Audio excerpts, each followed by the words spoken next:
Good afternoon, everyone. We want to apologize for the late start. We had some real technical difficulties, and so we want to thank you for bearing with us.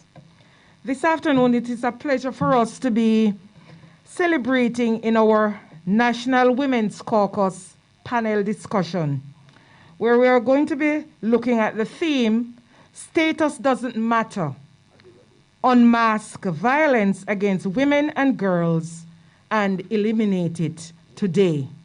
So I want to thank you everyone for your patience, and we hope to go through as quickly as possible. And again, we apologize for the late start.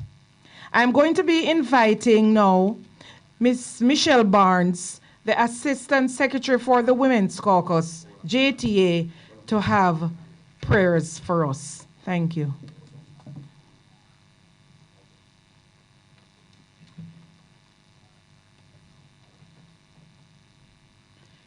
Eternal God, most righteous Father, we thank you for the gift of life. As we're gathered to continue the activism against abuse against women and children, we ask Almighty God that you will remember those who are in the situation, those who are victims, Almighty God. Remember those who are affected by it. We ask you, Heavenly Father, that you will intervene in their lives. We ask, Almighty God, that you will change the hearts of the perpetuators. We ask, God, that you will make advocacy become a passion of the institutions that must represent us and plead our cause. Thank you for this opportunity that we can gather together to discuss the issues and to bring enlightenment and information to all persons across the Jamaican island. Continue to be with us. In Jesus' name I pray. Amen. Amen. Amen. Thank you very much, Sister Michelle. At this time, I want to welcome all of us who are here with us this afternoon, those who are in the physical space and those who are in the virtual space. I want to especially welcome our President, Mr. Winston Smith, our President-elect, Sister LaSonia Harrison, our immediate past President in his absence, Mr. Jasford Gabriel. I also want to welcome our advisor to the Women's Caucus, Sister Charmaine Gooden-Monteith. I want to also welcome our Secretary General, Dr. Mark Nicely. I want to welcome Inspector Florine Clark from Sisoka. I also want to welcome Senator Sharin Golden and Sharin Golden Campbell. Thank you very much for the correction. And I also want to welcome Sister Nadine Malloy. She's past president of this association, a member of the panel who is unable to be here with us physically due to illness. I want to also welcome everyone here this afternoon, our media personnel, and again, those of you in the physical space and the virtual space. So welcome, welcome, welcome. In my remarks, I just want to state the reason really why we are here. We have seen where women and girls have been badly abused. And so I looked on the United Nations website and I found a definition for violence. And it defines violence against women as any act of gender-based violence that results in or is likely to result in physical, sexual, or mental harm or suffering to women, including threats of such acts, coercion of arbitrary deprivation of liberty, whether occurring in public or in private life. Gender-based violence, and in particular, violence against women and girls, is one of the most common forms of insecurity facing citizens in Jamaica, in the Caribbean, and in the world.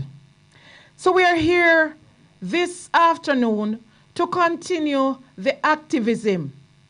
We normally start 16 days of activism on November 25 and ending on December 10, which is recognized as International Human Rights Day. But as our General Secretary for the Educational International, he says that this must not continue just for 16 days. And so as a caucus, we decided that we must continue to eliminate violence against women and girls. Now, it says nearly 1 in 3 women have been abused in their lifetime. And now, especially with crises, the numbers rise.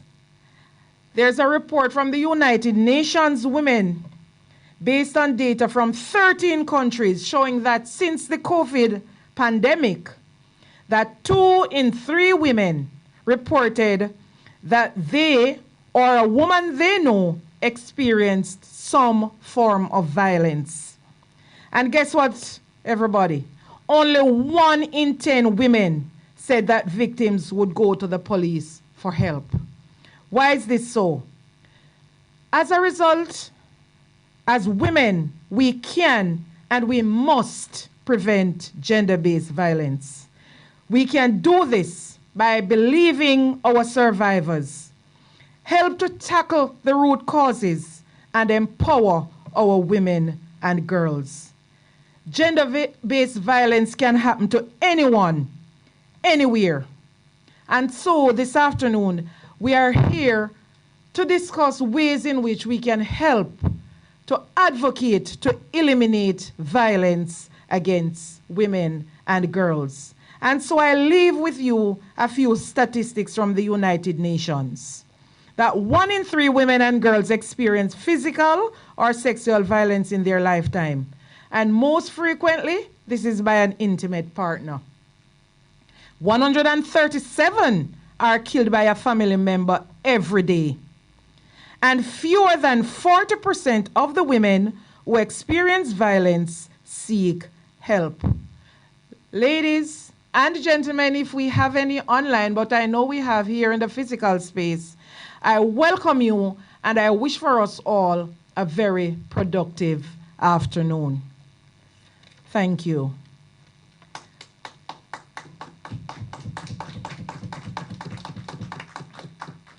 At this time, I mentioned Sister Nadine, who is not here physically with us, but she's online with us and she's just going to give you a little opening remark. Sister Nadine Malloy.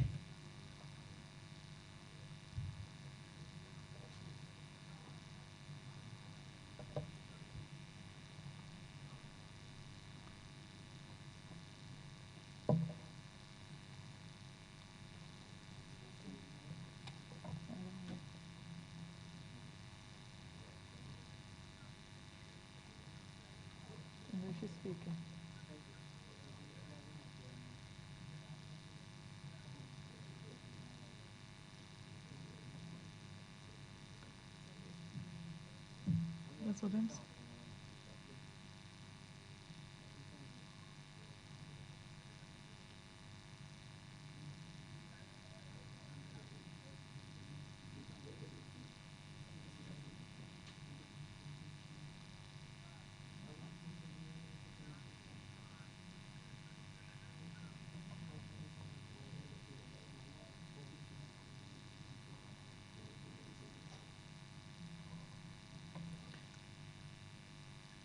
I don't think we're hearing her.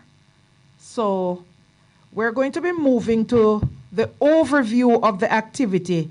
And this will be done by Dr. Sharin Gooden-Monteith. She's the advisor to the JTA Women's Caucus, Deputy Secretary General, Admin, HR, D. And finance.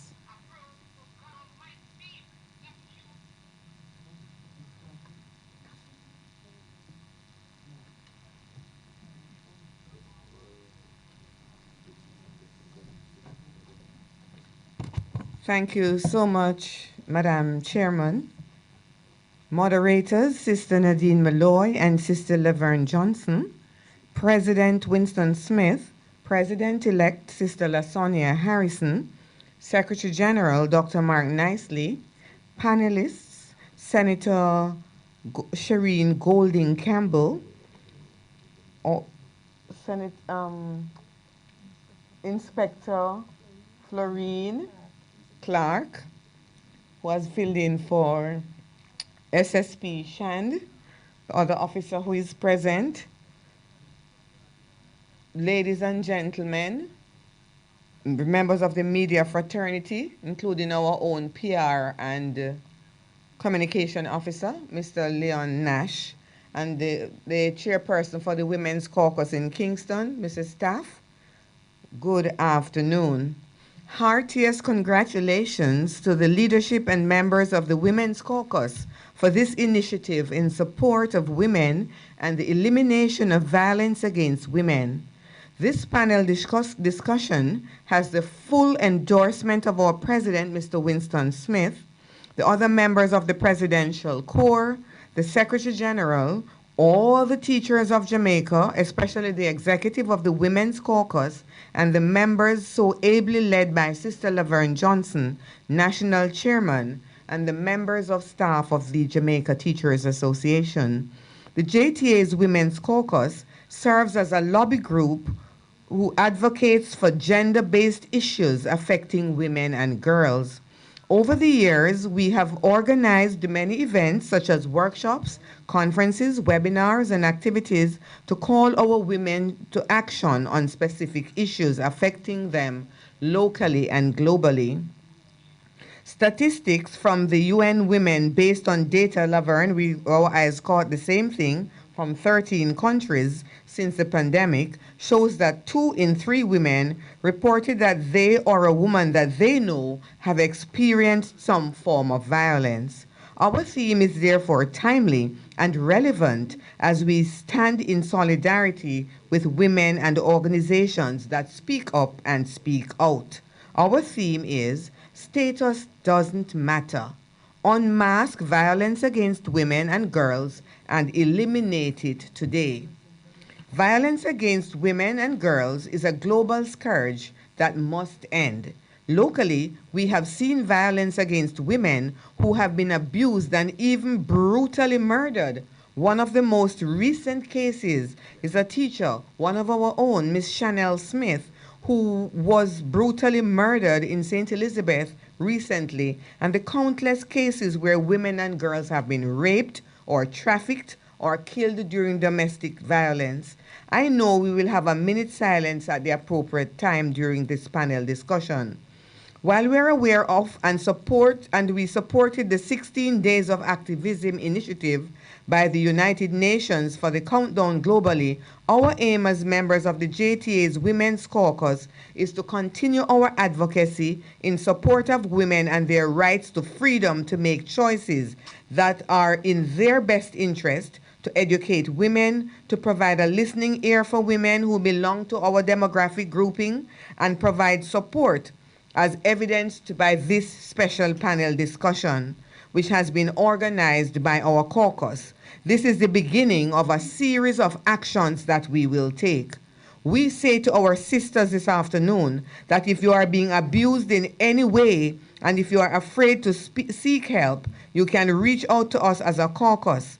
You can reach out to our sisters who are panelists. Together we can. Remember that there are active JTA caucuses in parishes across the island, and I am sure Madam Chairman will share that information with you later. Gather all the information for yourselves or others who need help. Take care of yourselves so that you can help your students as well. What we have started today is a movement which will be a force to reckon with as we champion the causes of our women and children and girls.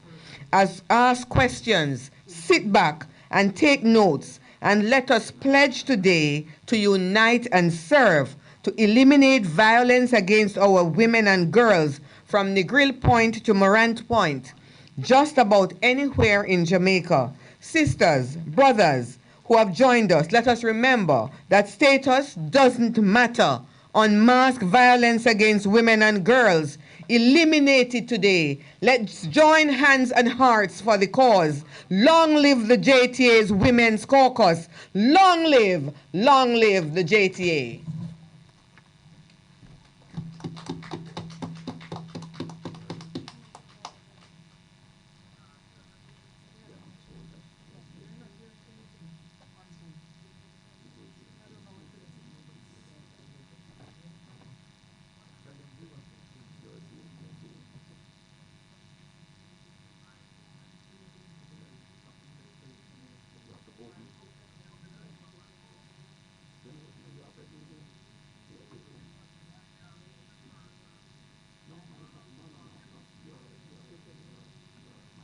Colleagues here in the physical space, we're having a challenge.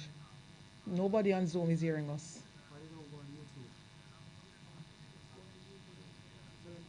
Oh.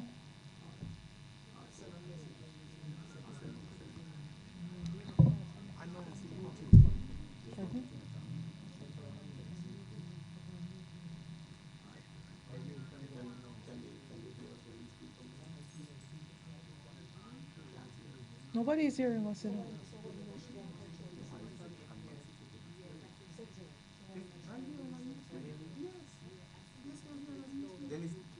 Just ask them to do Dennis Duncan streaming on YouTube. Dennis Duncan streaming. But they're not hearing us on Zoom.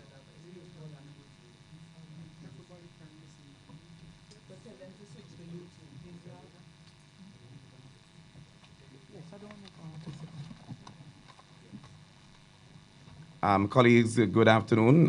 We are having some challenge with our internet at head office, but we are still streaming on a particular YouTube, not the ones that we are used to. So please go on over to this one that I'm going to be giving you now. So get your pens and papers out. It's Dennis Duncan streaming. All right? Yes, they are. Dennis Duncan streaming on YouTube. If you're hearing us there, you can go there and you'll be able to watch the JTA Women's Caucus function that is taking place from 97B Church Street in Kingston. Dennis Duncan streaming. For clarity, it's Dennis Duncan streaming, DENNIS DUNCAN streaming on YouTube. Thank you. Back now to the chair.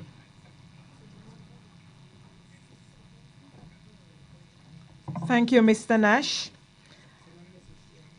And so at this time, we're going to continue our program. We are at remarks from our own Secretary General, Dr. Mark Nicely. Thank you. Good afternoon, everyone. It is indeed a pleasure to be afforded the opportunity to speak at this awesome event, a panel discussion having to do with stopping violence against women.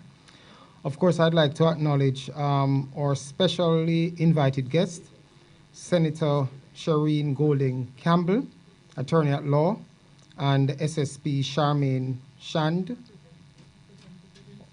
or Representative Inspector Florine Clark.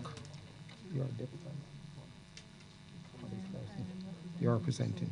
Okay, representing Sissoko. And of course, our national president, Mr. Winston Smith, our immediate past president. Mr. Gabriel, I suspect he is online, but our president-elect is here with us, Mrs. Lasania Harrison. It is indeed a privilege for the association to be hosting this awesome event. I want to commend the organizers, certainly the Women's Caucus of the Jamaica Teachers Association. This topic is, of course, very timely and always, always important, and it is something that every well-thinking organization should spend time out to focus on and to send a message and to join in solidarity against violence towards women. And so the association is happy to be doing this. We commend highly the Women's Caucus for this initiative, and certainly, as I said before, this initiative is timely on any occasion, at any time that it is being done. Commendation again to you. Thank you.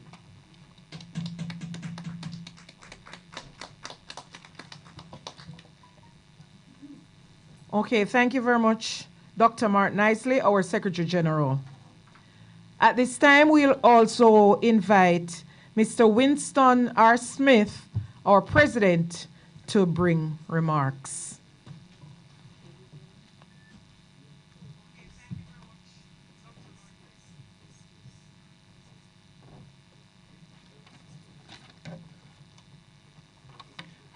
Thank you, Master of Ceremonies. Ms. Laverne Johnson, Chair of the Women's Caucus.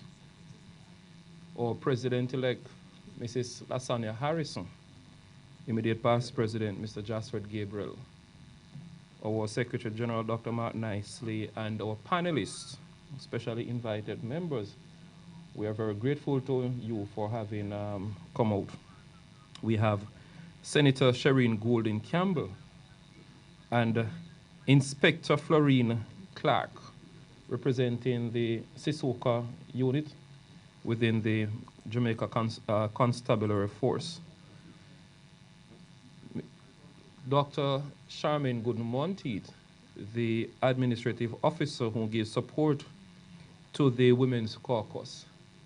Indeed, colleagues, it was Russell Wilson who said that the more we choose not to talk about domestic violence, the more we shy away from the issue, the more we lose.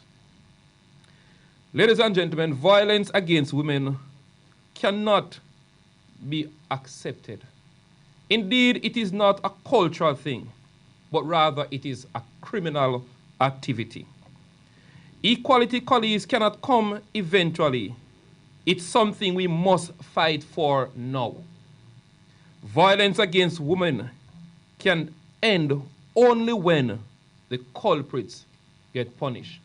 And I'm sure I'm right beside the inspector who would agree with me that if we want to stem violence against women, or violence in general, but in particular at this point in time, the focus from our Women's Caucus is to focus on that of violence against women. And when I listen to the news and learn of that young teacher from St. Elizabeth, my home parish, my heart bleeds with the graphic way in which someone would look at a young individual, a teacher, someone who has dedicated her life to improve the quality of education in our country. And yet you'd want to think it's okay to go to her place of work where children, where babies are, and to terminate her life in such a gruesome manner. It's really barbaric in action, nature, and thought. And therefore, the Jamaica Teachers Association stands resolute and in giving support to the women of Jamaica, and indeed women all over the world, to let all know that we as educators are solidly in support of our women. And as one who has been nurtured by a woman and have sisters, wife, in-laws, women are instrumental in national development and, of course, in the growth and development of the family. We therefore call upon all men and women and everybody in society to pay careful attention and give homage and respect to our women. They are not punching bags, nor are they instrument of abuse, but rather creatures of God to help in nurturing our children and to stabilize our world. Let us continue to unite around the protection of women, and as men, to give them the necessary support, love, respect, and cherish them, because indeed they are deserving of it. We trust that this evening's program, the information that will be disseminated, will cause a transformation of our minds, our thoughts, our ideology, and let us reposition ourselves to recognize that women are a special gift from God, and we should treat them with love and devotion. We thank you very much for those who are listening in the virtual space and those who are inside the physical space. Let us collectively give our support to the women of Jamaica and indeed the world. Thank you.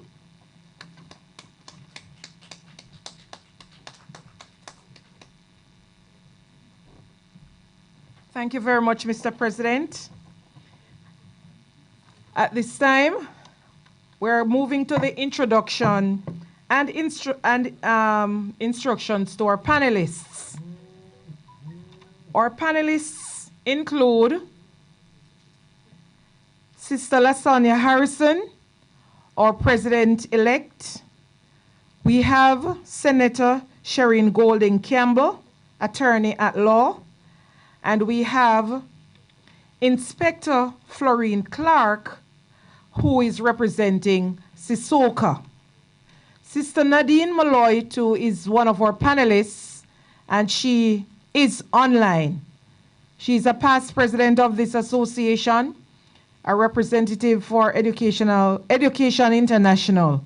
And so this afternoon, we are here to look at our theme, Status Doesn't Matter.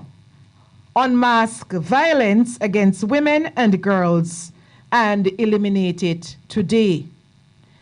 Think of the questions in the physical and the virtual space that you would want to ask our panel. And at this time, we're going to be inviting them in the order to just give us some opening remarks for no more than 3 to 4 minutes. And we're going to be starting with Inspector Florine Clark. So let's make welcome Inspector Florine Clark from SISOCA, which is the Center for the Investigation of Sexual Offences and Child Abuse. She is also assigned to the Community Safety and Security Branch.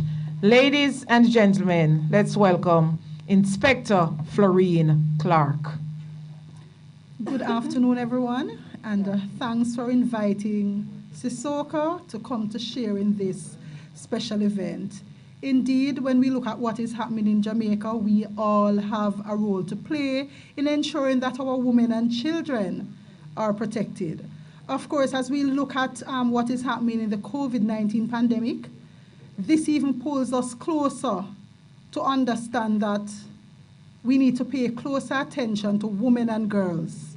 We have seen that violence has taken a different turn in that it is not separated from murders, because of course, as members of the Jamaica Constabulary Force, we're looking at the term organized crime. And in the midst of that, you see where women and children and our girls are being abused sexually, physically, and otherwise.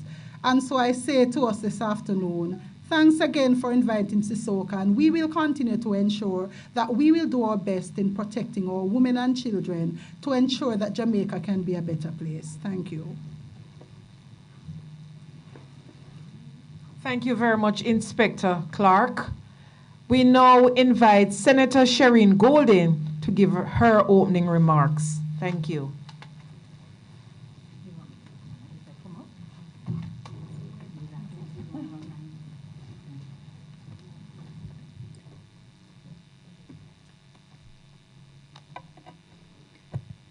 Good afternoon, Madam Chair. And am I being heard? Can I go ahead? Yes.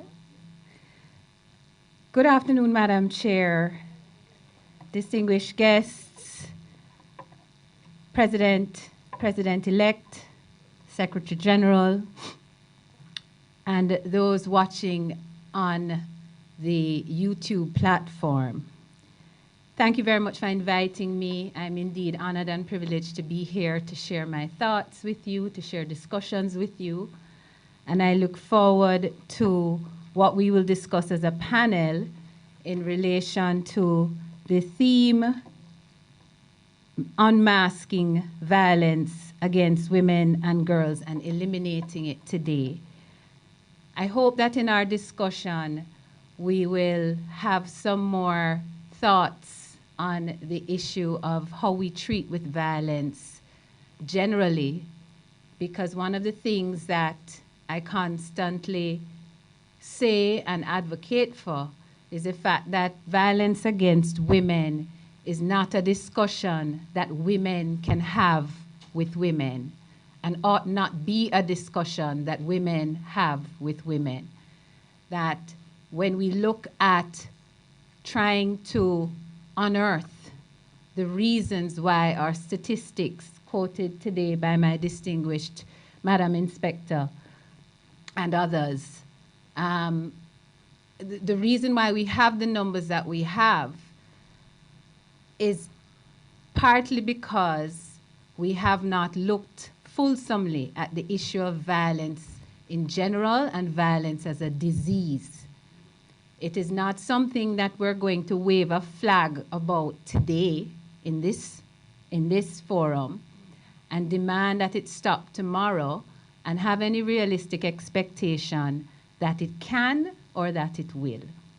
It is a discussion that has to encompass all the factors that plague us, from the historical factors, the nature of our historical upbringing, our experiences from slavery through to colonial days. And it also has to encompass our men in that discussion, not simply as perpetrators, but themselves also as victims. And I don't want to take the focus from looking at the issue of violence against women. But I do believe we are naive if we think that it's a discussion that is about the victim woman and the perpetrator man. It's much, much deeper than that. And so I look forward to sharing my own thoughts with you and perhaps to discuss some of the legislative initiatives that have and will be taken in the future in relation to this issue. And I know we've had some discussions around it in the Senate in the current legislative year and previous months. So I look forward to the discussion, and I thank you for inviting me.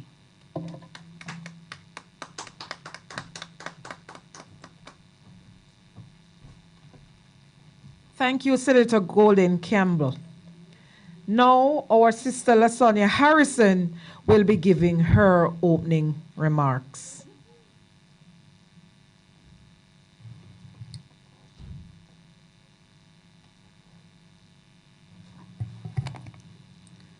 Good afternoon, everyone. Our President, he has slipped out, our Secretary General, Senator Golden Campbell, yes, Inspector Clark, Florine, I must say Florine, Clark, and to all those who are in cyberspace, or I'm not seeing Dr. Monteith. Oh, she's in the audience, yes. And of course, our moderator, I am so sorry for not acknowledging her first. But good afternoon to you. We are here to have a most worthy discourse this afternoon. The statistics, the evidence is glaring. It is out there. It is well documented in our hearts, in our families, in our communities, and in our nation. This matter of gender-based violence and violence against women and girls, it's not something we can skirt around. It is there. It is that elephant in the room and in many of our circles. Now, as a profession that is dominated by women, we're not absolved of this cancer. And so this is not an issue that we look over there and we say, okay, let us treat with the women who are suffering over there. If we look not very hard right within our profession, we can find sisters who have suffered and are suffering from this cancer. Our teachers, female and male, have been victims of abuse and unfortunately, in some cases, perpetrators of same. So as we seek to unmask, if we're going to unmask anything, this elephant, this monster that is affecting us, we have to do some introspection. We have to do some reflection, check the status of our own hearts and minds on this issue. In our own families, do we perpetuate the culture of silence? How do we train our girls and our boys who will become women and men when it is that they would have had their adverse childhood experiences that certainly will affect the statistics on the women, the Bureau of Women Affairs website? It would have said that at least one in five girls, women in Jamaica would have experienced sexual abuse before they were 18 years. That is sad in our nation. As an association, how can we provide a pillar? How can we become a greater tower of strength to teachers who are experiencing this? Can we partner with the Bureau of Women Affairs, Gender Affairs more? To date, we have only had one national shelter.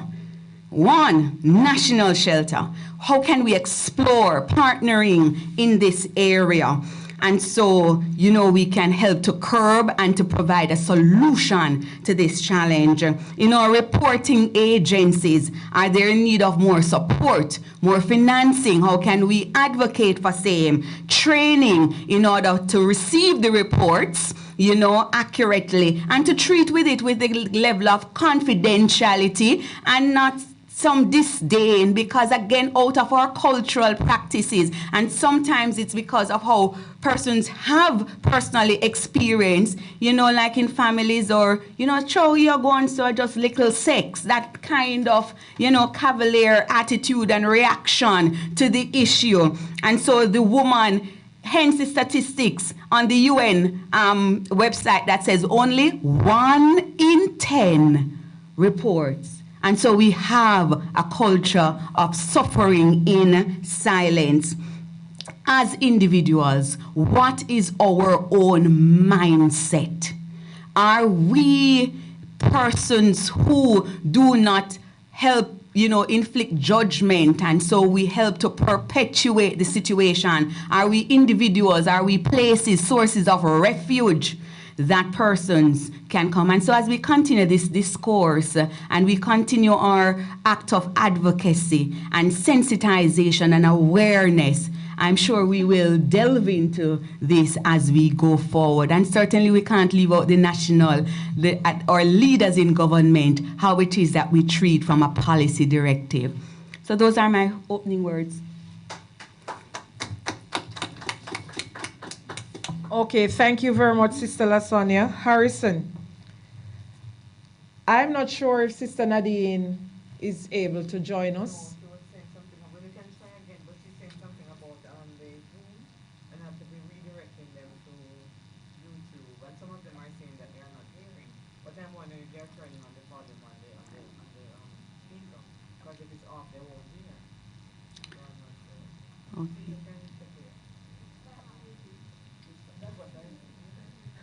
Okay, so I'm here and we're just going to see if we can get a few questions answered on this panel this afternoon. And I'm going to be referring to a quote from SSP Shand, who spoke about a decline in the reporting of incidents of sexual abuse because children are no longer in the physical classroom, where it would have been easier for them to come in contact with an adult in whom they can confide. And this was on RGR on the 7th of June online. Now, is there a suggestion from Sissoka to streamline the flow of information while maintaining the privacy of the persons who are reporting and ensuring that the scourge that is associated with reporting in molestation and violence, that is there an intervention and how we can correct that? Inspector Clark.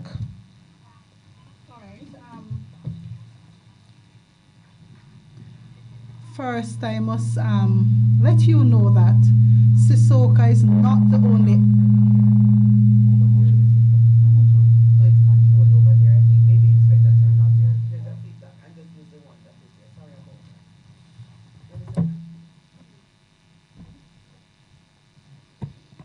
Okay. So first, I must let you know that Sissoka is not the only avenue for reporting. Hence, what we will report is the statistics that we have.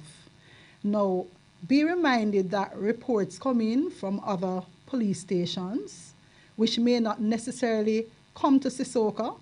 Reports also comes to us through the Child Protection and Family Services Agency, right? So the best results probably would be at the end of this year for us to see overall. But what was given to us by Senior Superintendent Sharin Shand is the information we had. Now, it is important also for us to note that in our policing and investigating strategies, we utilize a multifaceted approach to solving our crimes. Therefore, if you should step into the model that is in Kingston, you will find that there is a Child Protection and Family Services officers there. So when our children come in, intervention is done at that level. Certainly, we also partner with the Ministry of Justice, Victim Services Division, and they too offer counseling and assist us in preparing our victims for court. So our data is sent through to our statistical department each day. And whatever we garner in terms of what is reported to us is what we can report to you. We're unable to speak to all the Sissoka offices island-wide, because our report comes to us from Kingston. And we concentrate on information that comes into Kingston and the St. Andrew. There are times when we may be directed to look at special cases outside of the parish, but I must let you know that all the other Sissokas in all the other parishes, there's one Sissoka. St. Catherine has two, and their information goes into our statistical department separately from Sissoka in Kingston. Thank you. Okay, thank you, Inspector Clark. Now I move over to Senator Golden, and I want her to speak to us some more on some of the laws that are in place to deal with domestic violence, and especially violence against women and girls.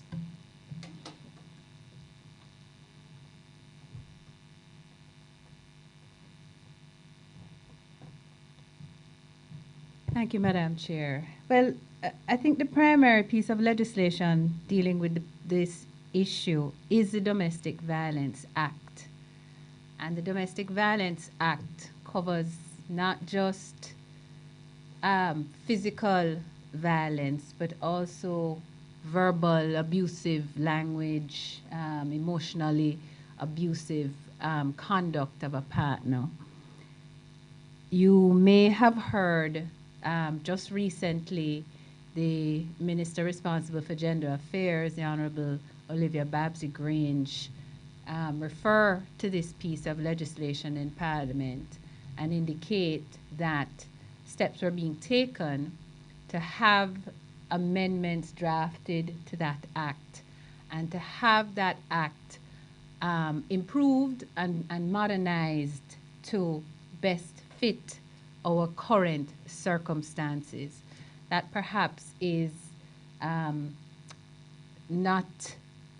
perhaps is a feature of quite a few of our laws.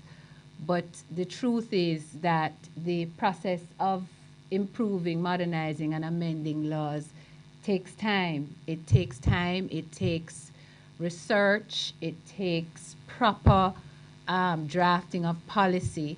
And one of the things we don't want to do, because some will say, well, you know, they have a Domestic Violence Act over in this jurisdiction, so why don't you just go and copy it and drop it over here? It doesn't quite work that way. The work has to be done to ensure that the policy position being taken is suited to our particular circumstance, local circumstance, is respectful of the kinds of international treaties and conventions we may have signed on to, and is responsive to the analysis of the data that we are presented with. So it's not a simple go in, rewrite, drop it in Parliament, and have the legislators pass it. We recently, earlier this year, passed the Sexual Harassment Act. And, you know, you may recognize that the behavior, the conduct that leads to violent scenarios can be said to start even from that kind of conduct, the disrespect of women, the intimidation of women in the workplace, and the abuse of women by virtue of sexually harassing, unwanted sexual advancement in the workplace. That act has been passed. It will come into effect, I believe, on a day to be appointed by the minister. There is some period between the passage of the act and it coming into effect. And that act is really groundbreaking in terms of how it is intended and will seek to change our cultural norms, certainly in the workplace. The fight against violence, the issue of violence against women is not a one-size-fits-all approach in terms of how we address it using our legislative tools. It's something that we have to attack from different areas. So there is a legislative approach, and there's one approach that says we amend laws in relation to fines, in relation to penalties, to ensure that those penalties are acting as the deterrent that we want them to act as. And there is the approach where, like the Sexual Harassment Act that was passed the other day, it's really groundbreaking in terms of what we're used to. So how we approach each other, men and women in the workplace, is going to have to be sensitive to the provisions that are set out in this particular act. It's going to mean that we have to be a lot more conscious and a lot more deliberate about how we talk to each other, how we address each other, how employers relate to employees in the workplace. And notably, let me just make the point that the act is not targeted at the woman victim. The act is targeted at a person who receives unwanted sexual advances. So that person can be male and that person can be female. The Domestic Violence Act amendments, I know, have not come to the Parliament yet. I believe they're still in house, and the technocrats there will be working through that policy, working through the instructions that they will have to give the drafters to have that act brought to the Cabinet for approval and then later to the Parliament. Many of you will recall, wow, it's 10 years ago now, maybe even 12, the Sexual Offences Act, which very much consolidated the laws surrounding sexual offenses, again, against a person, not a woman, but a person, and which pulled together all those laws about rape, grievous sexual assault, grooming of young women, sex with minors, etc., and brought that into force. And that act has been in effect now for, like I said, over 10 years, Inspector? 2009. Since 2009. You remember the year better than me. And there are matters in the courts, criminal matters that are being brought. Sissoko has been bringing matters in the courts in relation under that particular act. So those are the three that I'm thinking of now in relation to issues of violence. But as I said, it's a legislative approach, but it's multifaceted. We have to engage our men in our communities. We have to engage our boys. We have to engage our young girls. This is not something that legislation, that law alone is going to solve. So the discussion has to happen in our homes, how we speak to one another. I'm a tough mom, and I find myself sometimes saying things in an aggressive way that I don't need to say in an aggressive way. And so I have had to pull myself back and remind myself that my manner, the way I speak to my children, is impacting how they're going to speak to others, how my son is going to speak to a woman and my daughters are going to speak to other females. And so there's a consciousness that we have to build within ourselves. While we have the legislative framework, while we improve the legislative framework, there is a social underpinning that if we don't work on advocacy in that area, if we don't go into our churches, our basic school rooms, how little girls and little boys play together, your teachers in a classroom, when you see it, you have to counsel. It's not a response that ought to be an aggressive response, because that begets more aggression. And that's where violence and a violent response comes from. And if you think just about being on the road, you're driving on the road and a man bad drive you or a woman bad drive you. And the first response from most of us, and I'll admit it, I'm one of them, is to get aggressive and to shout something, whether you have the windows up or not, right? Nobody's hearing you, but you respond because you're angry. And so how do we, as a society, as a people, change our approach, change how we express anger? And I submit humbly that that's a conversation we can only have if we acknowledge and admit the role of violence in our history and in our lives. Thank you. Thank you, Senator Golden Campbell. But I think Inspector Clark would like to follow up on these laws that have been in place. Go ahead, Inspector Clark. Okay, so Senator Golden mentioned a very useful piece of information that we are guided by at Sissoko, and that's the Sexual Offences Act of 2009. And I must share with you, she mentioned where we have the offences of rape, and importantly also for me to mention one that is sexual touching and sexual grooming, which means that we leave no space for those persons outside there who intend to abuse our women and children.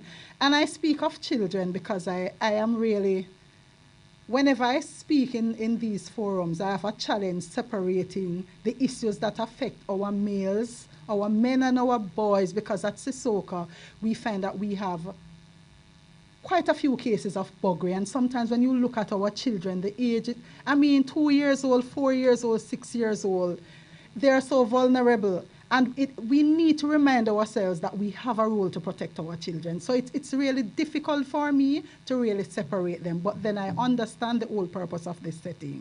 And so we have found that over the period since the change in that piece of legislation, we have had several convictions.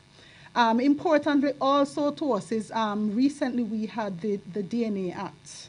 And so it helps really in our convictions in court, because what it does, it either exonerates you or certainly you are going to be convicted. Because of course you know when that testing is done, it is saying to you that you had some level of contact with the complainant or the victim, right? So every contact we know leave a trace. So it is important that we use those pieces of legislation to guide our action. Now, when we speak of domestic violence, which is one of the areas that the Jamaica Constabulary Force is working on now to ensure that we address the issue of gender-based violence, we have seen an improvement in terms of the term to use is probably not shelters, but areas to house our victims. So across Jamaica recently, we have had the Domestic Violence Care Center identifying areas where our victims can be protected in the short term. Certainly we know of our Women Crisis Center that stood out for years in terms of offering to us that support. However, going back to the basic, the Offences Against the Persons Act is what really guides the police officer in dealing with domestic violence issues. That is one important one, because what you find is that, let's say a female should walk into the police station to say that she was physically abused by her partner. We are not going to go to the Sexual Offences Act unless there's a matter of sex reporting. We are guided now to look at, for example, you're looking at assault OB because you'll have to identify the points to prove the offense before charges can be made. Assault occasioning bodily harm. Thank you for that, right? So those are, we can have assault occasioning grievously bodily harm where an arm may be broken or so on. It can be even what we call unlawful wounding. But the law guides us in terms of points to prove the offense, and that's how we will be able to identify what kind of offense has taken place. Now, what has happened in the last, I'd say 10 years, the Jamaica Constabulary Force has asked us, the administration, to note whenever we have identified gender-based violence, that even though we have identified these offenses, we must note that it is gender-based violence and it is written a particular way in our diary entries, right? So these are some things that we must understand and must bring to the fore. In the same breath, we are also guided that we must assess the lethality of these situations. Because it is important, that we understand that even though we are police officers, right, now what we call self-determination in social work, and I'm certain you understand the principle, we cannot get up and say to the victim, you can't go back home, we're hauling you into custody or putting you into the home. We can't do that. But we can guide them to say to them what they know the likelihood of what will happen. Sometimes you may have to take them down to literature, right, for them to understand the seriousness of the situation. But at the end, and we also ensure that every case that comes to us, whether it is sexual violence or domestic violence, again, those persons are directed, and I'm speaking now specifically to SISOCA, to the Victim Services Division for counseling, right? So it is a big book in terms of going forward. I don't know when we will close that book. But collectively, if we work together, and importantly, Senator Golden Campbell mentioned the importance of the community. Because listen to me, the myths in domestic violence, they have been here from Wapikil, Philip, from history. And if you step in a community and state that you need to do some level of intervention, right, to assist with mitigating the effects of domestic violence, you may find that the very community member who is being abused may tell you that it is not in their community, right? And the woman, because of how she attires, caused herself to be battered. If it is that she wanted to leave, she would not be staying there to allow the man to abuse her. So all of these myths, the misunderstanding of these situations continue to impact the whole cycle of domestic violence. And importantly, let's remember that domestic violence is a learned behavior. And if we fail to curb it now, right, as state agencies with a role to play in all of this, because we all know, you're teachers, but you're doctors, you're nurses, we all know it. Police plays we are investigators, right? And that is why we had in the past the Safe School program coming in play, where we had to interact with the school administration, and the entire school population, so that we could help our students to understand, that, listen, you need to have a relationship with the police. Why? Because we are trying to help them to have a different mindset. Violence should not be an accepted norm. So we are going to help you to be the change in the situation. So again, ladies and gentlemen, I am reminding us that we cannot just look at it from a JCF perspective, but it must be a collective effort with our schools, with our churches, as Senator Golden said, with our community-based organization, and importantly, let's not forget the role that the media plays in gender-based violence. And that is where I'll stop for now. Thank you. Thank you very much, Inspector Clark. Yes, so we go over to our own sister LaSonia. She's in the classroom. So she interacts with teachers. She interacts with students on a daily basis. And my question to her is, how can teachers help to shape the minds of our young people so that they are also one of the changers in the society? How can the young people change? And when teachers themselves are abused, how is it? Do we deal with it? Sister LaSonia. So how can teachers help in changing the hearts and minds? Because certainly this situation is, we're in need of changing hearts and minds. Let me pause.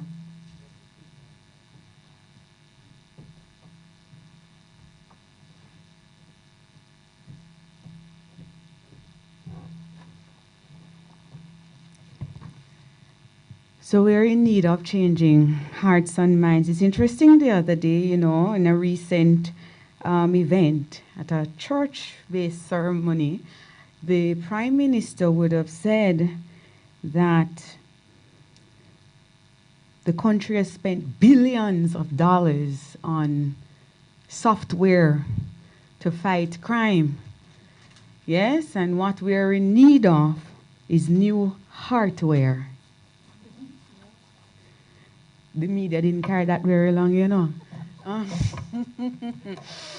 Yes, and we're certainly in need of that. So as members of the school community, I would say to you, moderator, that we have had continue the partnership with the police in terms of doing the kind of reporting through our critical incidences report, and as well as through our guidance counseling unit, because that's where a lot of the information is directed through those media. That information is directed to our other agencies and partners. But as schools, we know, and as teachers, we are what you call it, parentis loco intenant. So we are parents in the absence of the parents, and we continue to nurture through our HFLE programs within our schools, through our guidance counseling unit in terms of the programming that we have, and just our general culture of engendering care in our classrooms, and as we continue, even as an association, to empower our teachers, our professionals in how it is that we carry out our duties.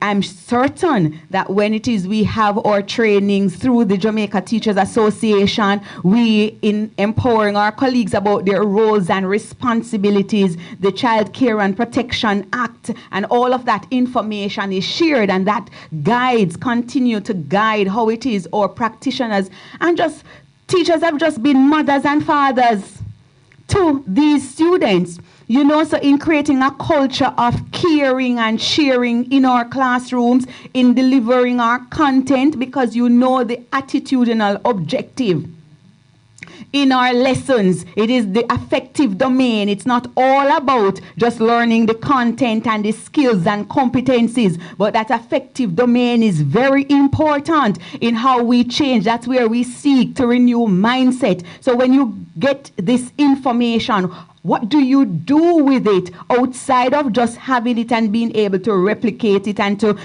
pass tests? How is that information going to help you to re-socialize, rethink, And so we continue on that thrust. So it's a continued narrative discourse as we work towards empowering. I know in girls' schools we have Girls' Day and we have Boys' Day at the primary level.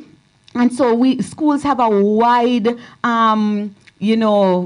plethora of activities where it is we always seek to be empowering. But as we continue to tighten the partnership with the different agencies, we take in the CFSA at different times. I know I've invited them in to speak, formerly CDA. We invite them in to come and speak to our students, and we do the partnership. Schools do that, but it is a continued thrust, because what if we do not get the children when they are young?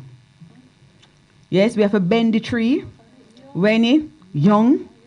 And by virtue of schools, we touch the homes, because when we have parent activities and parent month, we continue as well to empower our parents as to how to relate with their children. It's just last night a parent called me, and she called to complain about something that happened at school. But in the discourse, I shared with her that her son, I asked him, and he's in grade 2, I asked him, what do you want to be? In the short of it, the boy said he wants to be a scammer. So his mother was now just out of it, because she actually ended the conversation abruptly. And so I WhatsApped her and I said, you just cut off the conversation like that. If I were to have done that, you certainly wouldn't have appreciated. So that's when she went on to explain. She said, Miss, I not even know what it would say after that, when it is that I sending this boy to school and all him telling me about him one turn scammer. So that's just another resocialization and that we will have to do, and to help her, because she almost want to give up and the child is 8. And so many of our parents want to give up, and so school now has to take on. So it is perhaps, as we think about a national way forward, we may just have to consider if we need a national family ministry, because we cannot change how our society is operating without dealing with the family. It starts there. Our crime problems, much of our issues starts in the family, in the homes, and that's where we really need to target. Thank you, Sister LaSonia. And that is so true. I was doing research, and I found something written in the Gleaner. It's an editorial where it spoke to family violence. And it says that a lot of Jamaican women suffer in silence when it comes to domestic violence. Why is this so? The article went on to say that it is because, like the rest of the world, it's male-dominated. And it's influenced by patriarchy. And as such, men are socialized not to cry, not to reach out for help, and also to have dominion over women and treat them as properties. And so when they are not getting their way, then they resort to violence. So, Senator Golden, it is saying that the law is punitive. Is there any follow-up for support for victims of violence and unwanted sexual acts? And is this something that the law is taking into consideration? Senator Golden. Campbell.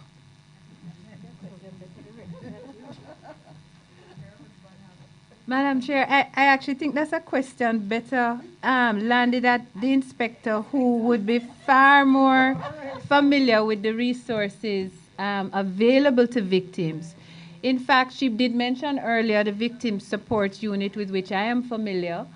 And so, when there are matters brought before the court, Certainly, the Victim Support Unit is an active part of that, counseling and supporting the complainant in the matter.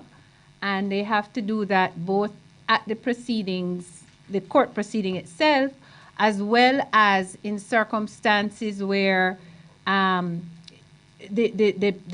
event, the act that has been perpetrated against them is something so violent that there's trauma, there's mental, maybe even physical and emotional trauma. So I know they do quite a bit of work with complainants and victims of violent crimes. But, you know, Madam Chair, it struck me as you spoke and President-elect spoke about the impact of homes and families and how we needed to pay attention to that. And I want to share something my priest said to me some months ago. And he was encouraging me to take a particular class in study in the church. And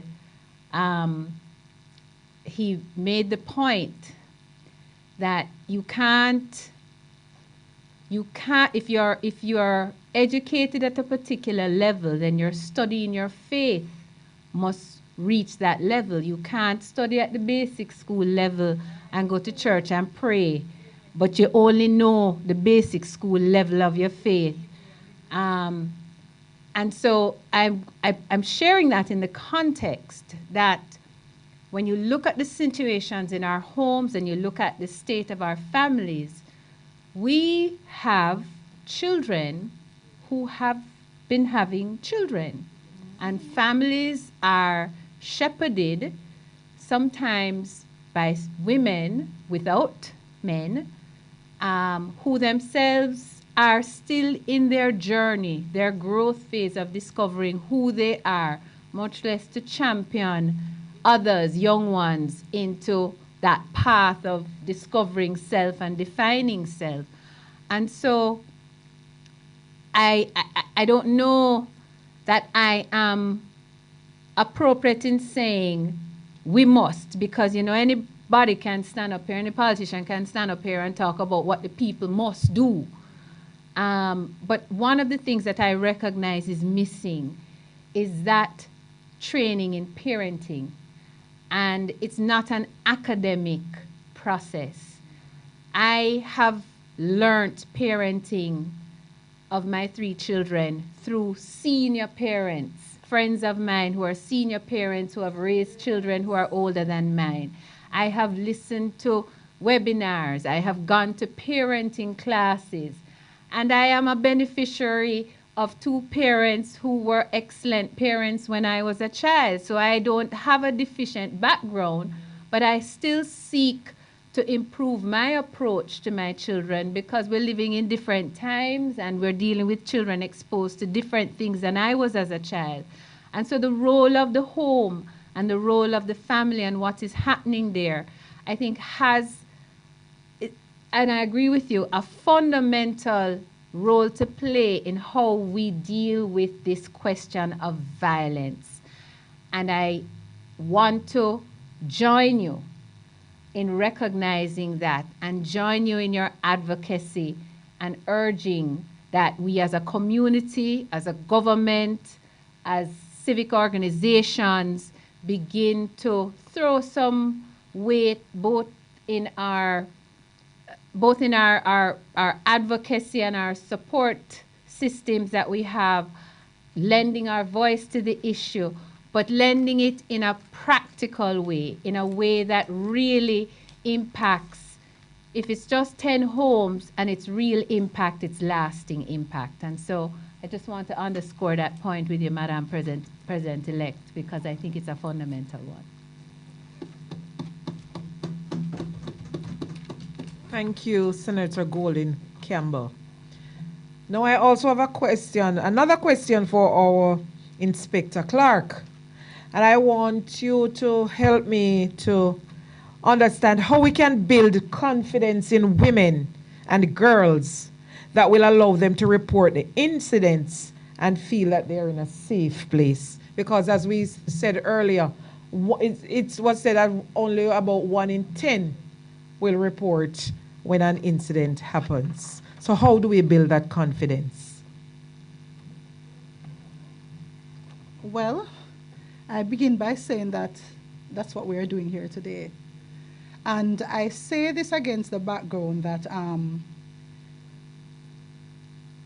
in the whole role and function of Sisoko is our public education element. So we ensure that we make ourselves available to John Public. And when I say John Public, I mean everybody. When we are called upon to share what it is that we do to empower our men and women to report. Report. Because you know what? We have been in the past, if we really look back, we'll realize that the whole look at gender-based violence is different as opposed to now. Reason being, we didn't have much reporting. So the fact that we are going out and we are sensitizing groups, and the Jamaica Constabulary Force is saying that one of its whole approach to community-based policing is this little small group, technique where you decide that, listen, if you're out there on the beat and you see a group of males or females, engage them. Talk to them about issues affecting their community. Because remember, we own our spaces. So in our local spaces, we know whether or not gender-based violence is one of the situations that impacts us at a high. So we're going to engage them, to speak to them, to say, listen, even though you are coming from this community, when you're stepping out there and you need to get a job, you're being stereotyped. You come from Augustown, so you can't be nothing good. We're going to ensure that we use the strengths-based perspective to empower them to say, you can make that difference. And how do we do it? Again, it comes back to partnership. So you're with Sisoko, CPFSA, that's the Child Protection and Family Services Agency.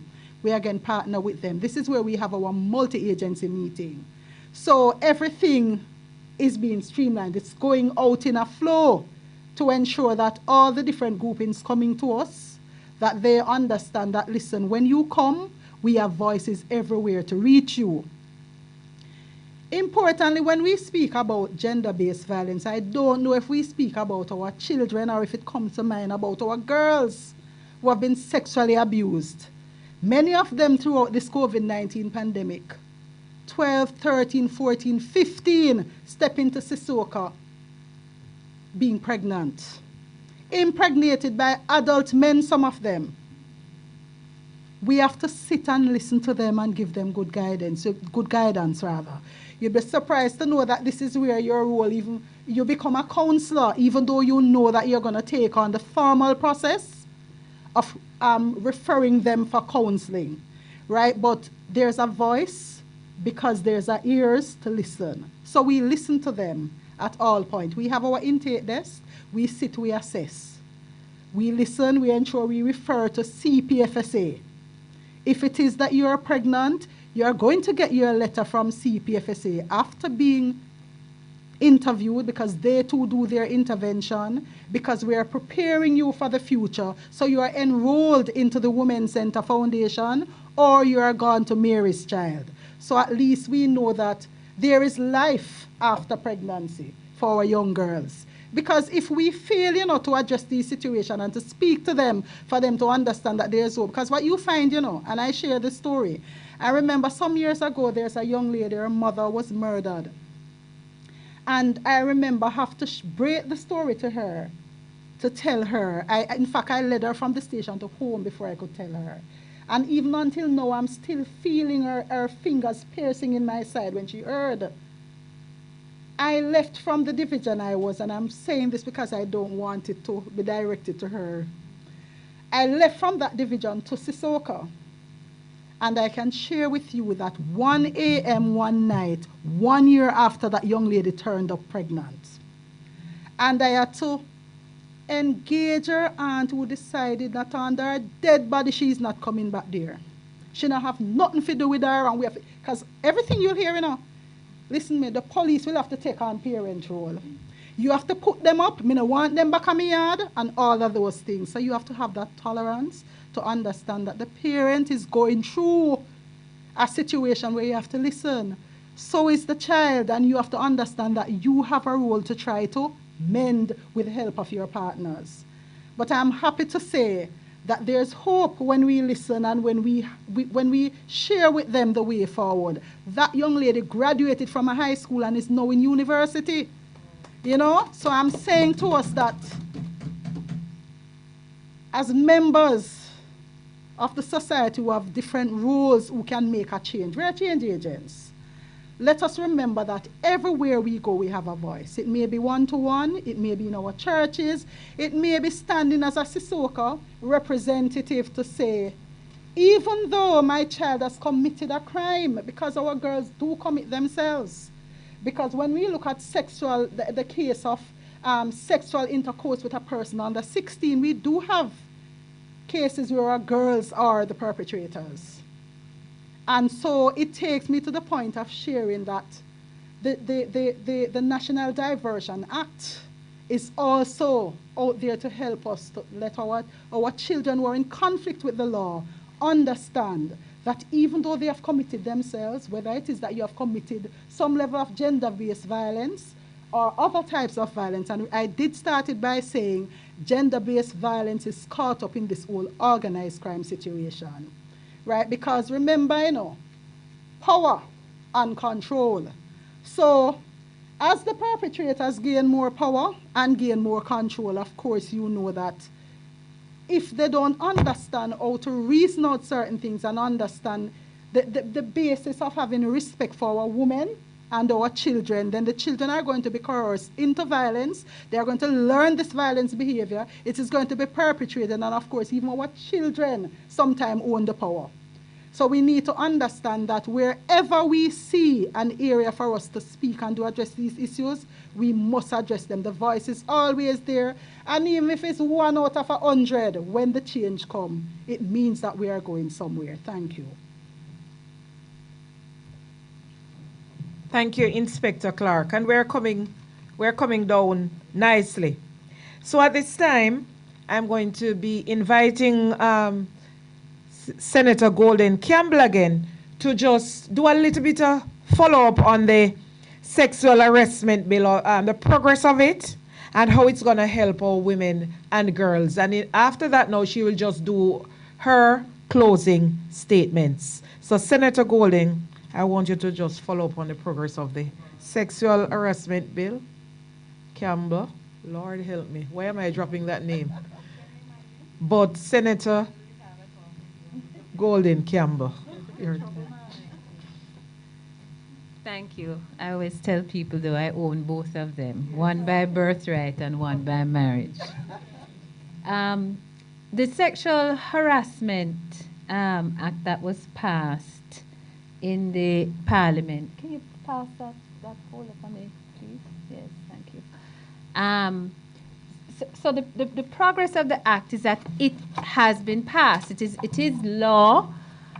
However, it is not yet in force, and that is to happen after certain preparatory steps are taken. So the act makes provision for a tribunal to hear complaints of sexual harassment, and so the ministry will have to take the steps to set up those tribunals, to basically create the operational framework that the act is intended to fit into. There were, I believe, and if you listen to the discussion in the Senate, certainly maybe even the lower house, you would have heard some comments from different parliamentarians as to certain amendments that could be brought later on to improve the overall framework that the Act was intended to operationalize. I know the minister had given a commitment to looking at those during this sort of grandfather period while we await the work that the ministry will do to create the systems and structures to support the Act, the operation of the Act. And some of those include, a look at how the Act deals with sexual harassment in a school scenario, how it deals with the role of the Justice of the Peace, etc., and the role that the Justice of the Peace plays.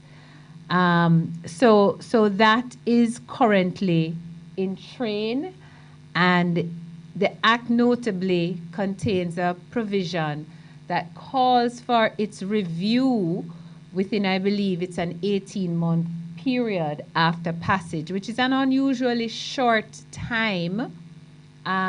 Ordinarily, legislation is reviewed after 3 to 5 years. But you will appreciate that this is such a groundbreaking piece of legislation. It is so unusual in the context of our legislative framework and in the context of how our culture has operated, that it is certainly deserving of a more speedy review once it comes into force. So that is the state of the Sexual Harassment Protection and Prevention Act 2021. So my final remarks as I depart, and I thank you all for hearing me today. As I said, there are several fronts on which we have to fight the scourge of violence against women. The legislative front that is driven by the government is one front. But the fundamental unit which Madam President-elect had referred to, the home, the family, which is a unit that all of us occupy, whether we are in government or civil society, we all come from or belong to or have acquired a family that we operate around. And that unit, that family, has to be addressed in relation to the role of our men and how they treat with women, the role of our women and how we women treat with men, and the role of our parent to child dynamic. We have to look at how we relate to each other, how we speak to each other, how we engage dispute resolution processes in our homes. Do we cuss it out or do we talk it out? Do we fight it out or do we reason it out? We have a tendency when we hear things happening in a home and you hear loud noises, the rest of the neighborhood sort of just continues doing what they're doing because it's not an unusual sound for us anymore. I think our consciousness has to be built in relation to that unit, and to the extent that law can support that, and I'm not a proponent, to be very honest with you, of having the government in the homes of people. I'm not a proponent of that, but something certainly has to be done on all fronts, both legislatively and otherwise, to ensure that we're giving our families the best support and the best resources to enable us to grow, raise children in a violence-free environment with respect for each other, men and women, and everyone equal under the law. I thank you very much for the invitation to speak with you today. Thank you, Madam President-elect, for asking me here. Thank you. All right. Thank you very much, Senator Golding Campbell. Now, I'm going to be now sending my final question to our President-elect at this time. I seem to have lost the question. But as a union, though, Madam PE, how can we make a difference in the fight to eliminate violence in our society? And when you are finished, you will also give your way forward and your closing remarks. Thank you.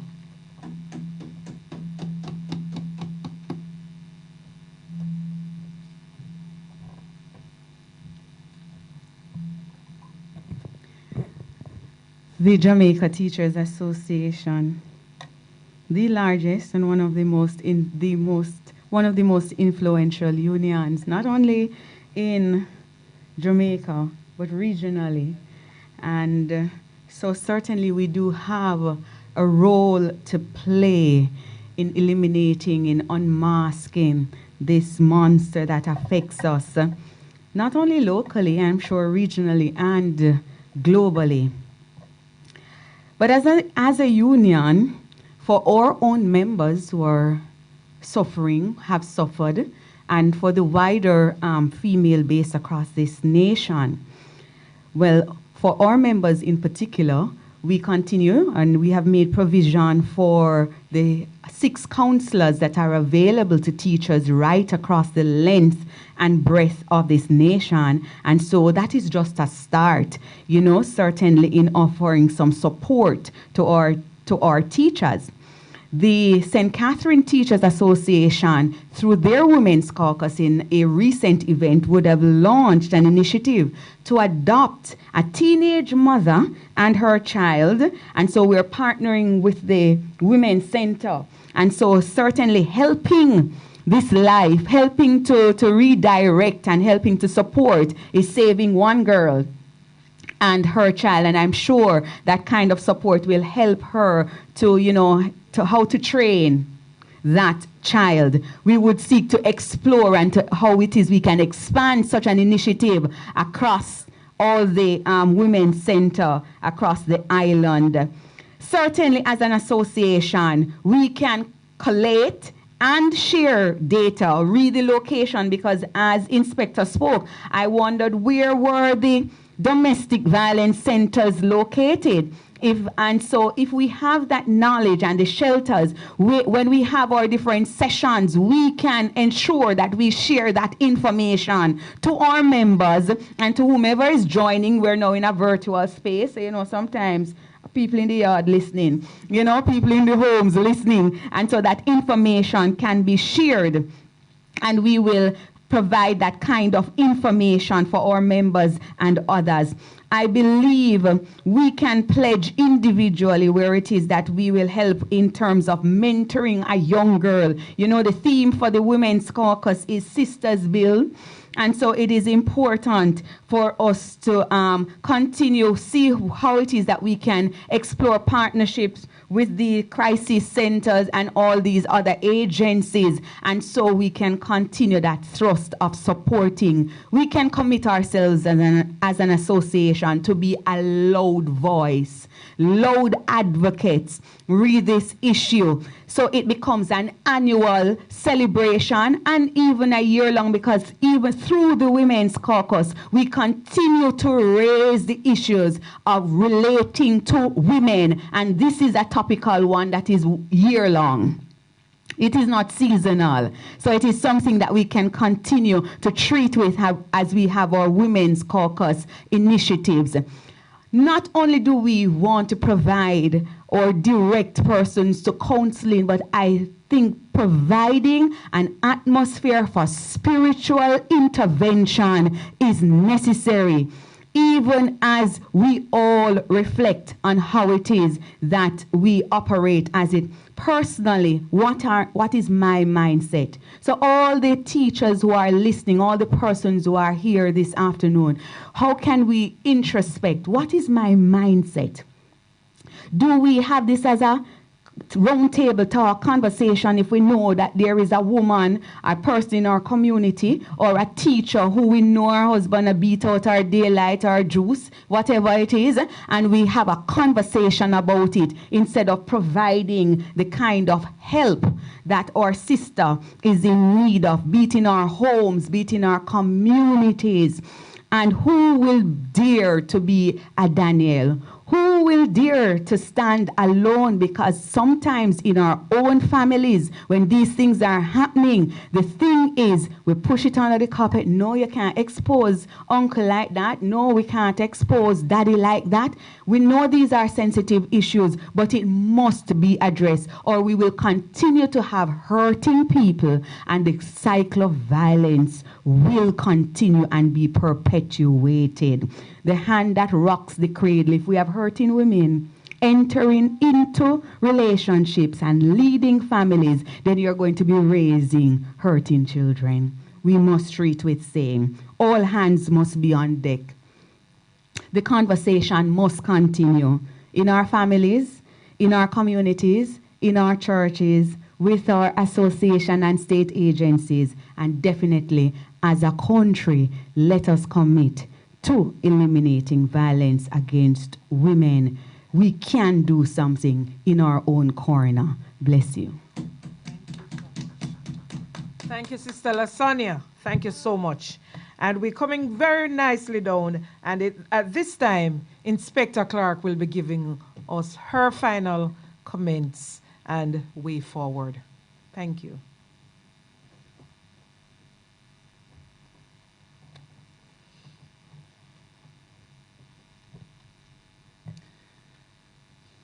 Violence affecting our women is not separated from our homes. When we look at 2020 and the whole impact of the COVID-19 pandemic and our victims, fathers are not eliminated, brothers are not eliminated, uncles are not eliminated, mothers are not eliminated.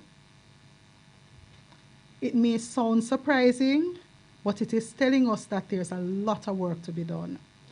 We at Sissoka, we have a mandate, and we will ensure that we investigate to unearth the truth. We will ensure that every report that comes to us, we investigate and ensure that they are passed down to the courts for a ruling. We intend to continue to serve, protect, and reassure our victims. And I'm saying to you that we can't do this alone. I'm really happy that you invited us here this afternoon, that we could come to share with you. And we welcome you into our space. You have been there with us from eternity. That's our teachers. And we are saying to you that collectively, we can make this change. We can make the change. We can help our women to understand that they can make even a bigger impact. And so I am saying to us this afternoon, let us, going forward into 2020, continue to 2022, thank you for that correction, to continue to make representation for our victims and to serve them with our best effort. Letting them feel comfortable in our spaces, and that at the end of the period, they can be satisfied that the services that we are paid for is what was rendered to them. Thank you. Thank you very much, all our panelists. I want us, those who are in the physical space here, and even those in the virtual space, to just put your hands together for our wonderful panelists this afternoon. We have our own Inspector Clark, Senator Sharin Golden Campbell, Sister Lasonia Harrison, and as I said, Sister Nadine was to be here, but because of illness, she's not here. So we have come to the end, and I want to thank all of you who are here. And in my closing remarks, I just want to remind us that as women, we can make a difference. We can start that conversation about gender-based violence. Because even though it's, as they said, it's not pervasive, and it is pervasive, but it is not inevitable. It can and it must be prevented. And so we're going to continue to advocate for the elimination of violence against women and girls. I want to thank you. At this time, I am going to invite Sister Michelle Barnes to do our vote of thanks. Unfortunately, the person who was to do it, because of the challenges we're having, we will now use Sister Michelle to do so. Sorry, Sister Estelle.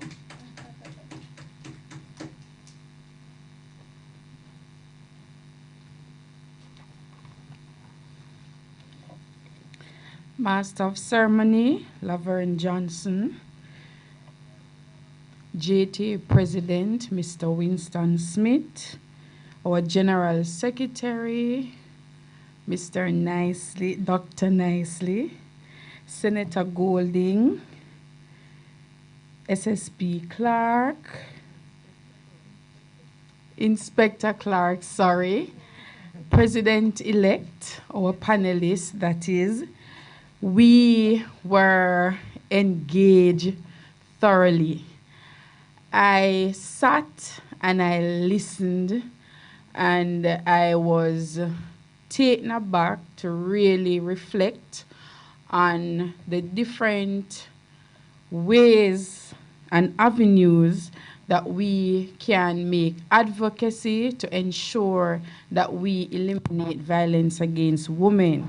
So even though we focus on 16 days, because this is a cancerous disease, it is something that must be eliminated. It is something that we must look at, and it is something that we must advocate against because we want to have a better society. We were reminded that there are many acts. You spoke about the Domestic Violence Act, the Sexual Harassment Act, and we should take advantage of these situations whenever we know persons who are in these abusive situations. We can recommend that these persons go through the different channels. And we're happy to know that Sissoko is in every parish, especially persons in St. Catherine. We were informed today that we have 2 offices, and I am sure that we will be sending out these information because we really want to empower our women, because that's how the change takes place. Right? So that is why we're having the session to sensitize persons.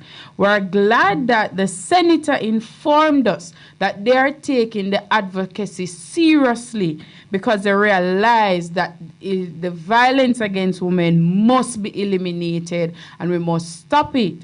We also realize that she's imploring that we re-examine how we interact with our kids at home, because it is really the change that occurs in the home that we have. We need to re-socialize the children and in turn the school.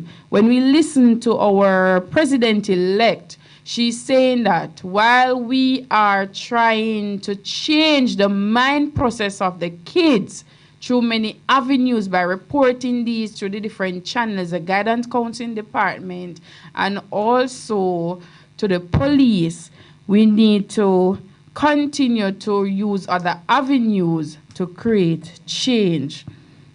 So we're happy that we have persons who are advocating for us, and we're glad that you are exposed to these avenues, and we want to encourage everybody to utilize these avenues so we can make a change.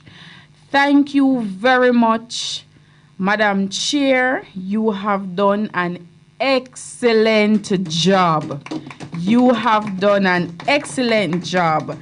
And we want to thank the Women Caucus, the National Women Caucus body, under the advisorship of Dr. Monteith, for carrying out this exceptional function and for opening the space so we can speak about issues that are affecting us as women. And I pray that we will continue to work together and to be advocates for every issue that affects us as women. It was an exceptional evening, and I thank our audience there in the virtual space for tuning in. And we're really sorry that you did not get to pose your questions due to technical challenges, but we can continue the conversations in our groups because we have our Women Caucus movement in every parish. And so we can continue the conversation and continue the advocacy. Thanks everyone for being here in the physical space. Thank you for being in the virtual space. Do have a wonderful evening. Thank you. They say lay no hand on any man suddenly, but sometimes we have to do that. And I want to thank you, Michelle, for thanking us. You also did an excellent job. So, Dr. Monteith, in everything, we are to give thanks. And indeed, God is a good God. We had our challenges, but we have come through like pure gold. And so at this time, I'm going to be inviting Dr. Monteith to take over this section of the presentation. It says encouragement, sweeten labor. And we want to ensure that when we call Senator Golding again, Senator Golding Campbell again, and Inspector Clark, our representative from Sisoka, and our own presidents, they will be willing to come to join the Women's Caucus. Thank you so much, Madam Chairman, for such an excellent job, and Michelle and the panelists. We have the right persons here and the right audience. Thank you so much. I'd like to invite Senator Golding Campbell to join me at the front, and our Secretary General, with Dr. Mark Nicely. I'm going to ask you to make a presentation to Senator Campbell. This is a token on behalf of the Jamaica Teachers Association.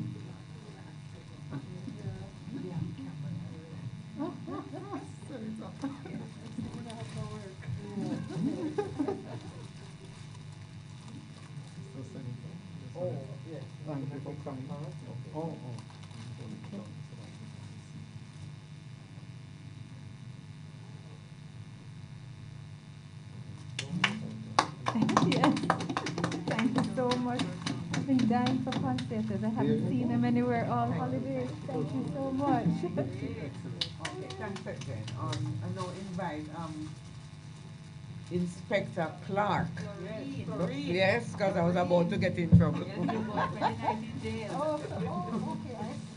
want to forget the name or say it wrongly. Thank you so much for coming at short notice. Oh, I forgot that we're not to shake hands. Yes. Thank you so much, and please accept this token. Please accept this token on behalf of the Teachers of Jamaica, and in particular our Women's Caucus. Thank you so much for adding so much value. Enjoy the goodies. All right. All right. Madam Chair, I'm going to ask you to make a presentation for me.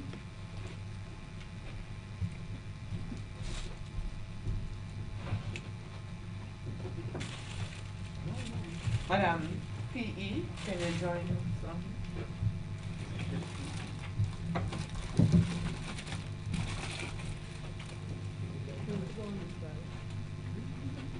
Our own sister Lasagna, I tell you, she's a very good advocate for the women. And I know this conversation will continue with our own sister Lasagna. And so on behalf of the Jamaica Teachers Association and the Women's Caucus of the Association, I want to present to you this token of our appreciation. Madam. Thanks, Madam P.E. Yes. Okay.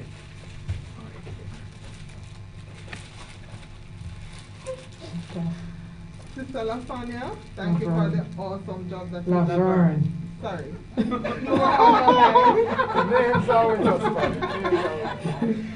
Oh, Sister Laverne, thank you for the awesome job that you did this afternoon in moderating this session. You did a good job. Thank you. Thank you. Thank you. Sister Michelle, can you join me up here?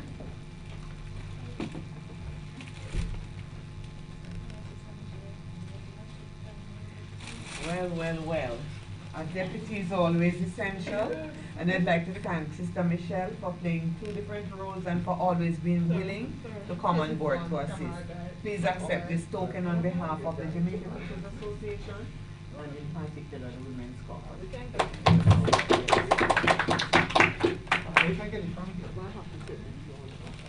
Okay.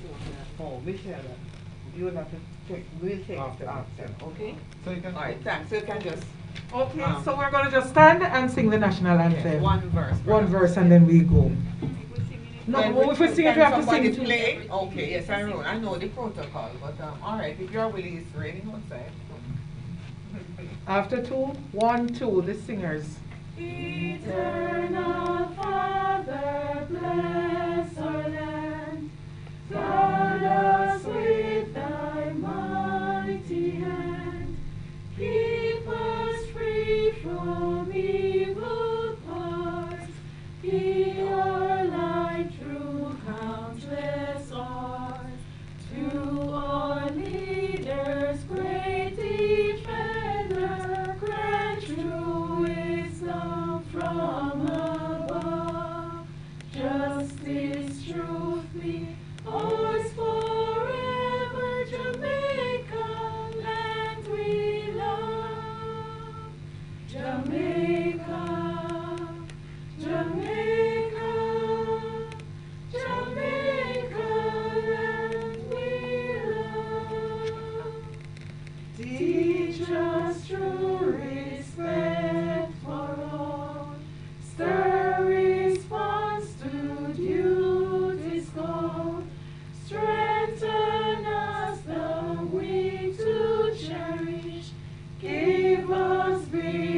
Jamaica, Jamaica, Jamaica, land we love.